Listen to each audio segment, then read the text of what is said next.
And now we'll move to the next speaker, Dagmara Stasiowska, PhD student at the University of Science and Technology in Krakow. She'll be talking about G4's impact on honeybees. So the floor is yours. Exactly. Thank you for having me here. I will share my screen. And just tell me if you can see it full screen. Yeah, everything is fine. Great. So hello, everyone. Once again, I want to show you today here very preliminary results of my research on G4's impact on honeybees fertility. But let's start with the beginning and why such a research is necessary. And as we all know, up to date, all space missions demanded having all necessary food with us during such a journey. But when we want to go to the Mars and stay there for a little longer, I'm very sure that we will need to produce some food there on Mars. So we will also need some pollinators with us, as most of the plants here on Earth are pollinated by for example, animals, and among others, those pollinators are bees. But if we want to have those bees with us on Mars, we have to be sure that they will still be able to reproduce correctly. And that's why I'm checking how the launch of the rocket impacts the fertility of queens of honeybees. So main goals of my research is, as I said, determination of G4's impact on honeybees in two ways. First is general survivability. It's just a simple binary dead alive test after experiencing such a G-force. And the second one, more long-term research is impact of such a G-force on queen bees' reproduction traits. First, I will tell you something about the methodology of my research. It's composed of a couple of parts, and I will start with the payload, which I designed. It was designed specifically for sounding rockets, to be able to use it in sounding rockets. But of course, that's not the only one way to use this payload. It can also be used on different platforms. It was equipped with some necessary sensors, such as temperature and pressure and acceleration, of course, sensor, and also with the CO2 sensor, as it can tell us very much about the stress level of bees, which is very important factor. And it's suitable for samples. And of course, I have two copies of such a payload, just to be able to have one for tested sample and the second one for the control sample, as in all biological research. The next thing, and I would say the most important thing, are bees. I chose the Carniolan honeybee. It's a local Polish lineage of honeybees, and from Galicia breed. And why I chose them was mainly because they are very gentle for beekeepers during all beekeeping activities, but still can defend from insect pests. And as a platform, in this case, I used the human training centrifuge in Warsaw, in military center for normally examining people, but this time this centrifuge was used for examining bees. and used pattern of the G-force was characteristic for a Soyuz rocket launch. Then started the main part of the experiment, which was and still is, in fact, a data collection from the beehives. Because after G-forcing, let's say, my bees, and then they were given to experimental beehives, where they, of course, started to lay eggs and develop in a normal way, let's say. And that's why I had to go to the apiary every second or every third day, just to look at all the frames in the hive and to I would say count the number of eggs and larvae, etc., on all frames to be able to have the data about the fertility of queens. And here I will try to explain you how the amount of all those stores was estimated. As you can see, each frame can be divided in 4, and then I was checking how big part of the frame was filled with stores, with food stores, of course, with eggs, with larvae, and with bee and drone pupa. And that was important for the fact to have the data which will be used later for also other plant experiments, but about it I will tell a bit later. And these are results which I have now from this year's research. These are mean values of all those development stage of bees in hive from the whole period of the research. As you can see, it's not very intuitive at the first sight. That's why I made some trend lines which can tell us a bit more about the trends of bees development in the tested and control sample. And here I mean in the sample where queens were given to the acceleration, and in the sample which were not given to the to this rocket acceleration. And as you can see, a very interesting thing here is that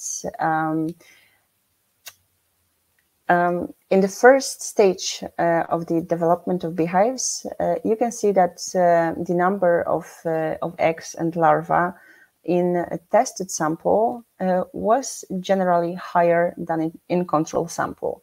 That sounds great, because that sounds like honeybees can reproduce correctly after even after experiencing G-force pattern. But as we can see on the chart, it's also visible that the number of later bee pupa in tested sample is smaller than in control sample. And that means that if we had more larvae in tested sample but less pupa in tested sample, that can mean I don't know exactly what yet, but one of possible reasons of such a thing can be the fact that too small amount of adult bees and to be exact, nursing bees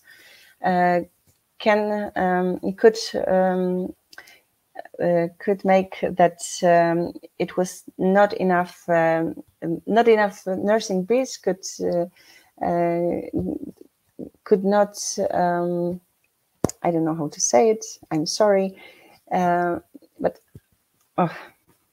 once again not enough number of nursing bees just caused the fact that that not all eggs and larvae emerged to be pupa and then adult bees. So it can be a really big problem. As we can see later in the late August, this trend seemed to be reversed, but in fact, you can also on this chart see this green dotted line, which was the moment when when beehives were enlarged just to be able to overwinter colonies, which is very important just to see how they will behave in the next year, in the early summer, and how will they develop.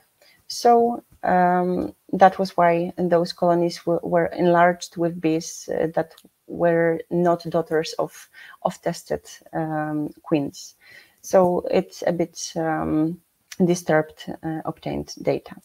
And going further, here we can see food stores for both samples in time, and again trend lines are much clearer. And as you can see, or you can't because the legend is hidden behind the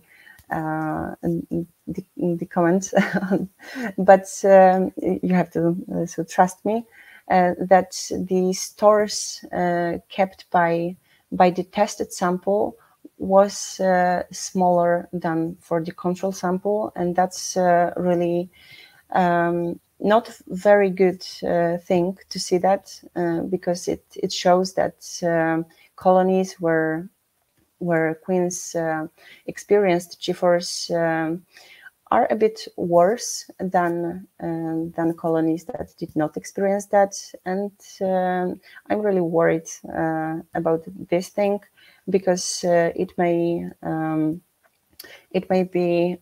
cause that those bees from the colonies which experience G-force pollinate less flowers, and pollination is the key point of taking bees with us to Mars. And to sum up, for this time, I would say that no unambiguous results were obtained, but still have to be checked, all those conclusions that I made. But it seems, and it has to be checked, that tested sample queens seem to become drone layers a bit earlier. It was visible very clearly in data. They started to lay drone eggs, let's say, much earlier than control sample queens. And some conclusions about up-to-date research. It's that late starting date of experiment was not a good thing. The experiment started very late because in late June, it's very late date, but it was caused because of some delays in fundings and so on. Also, samples which I used were small, so it would be great to broaden the research.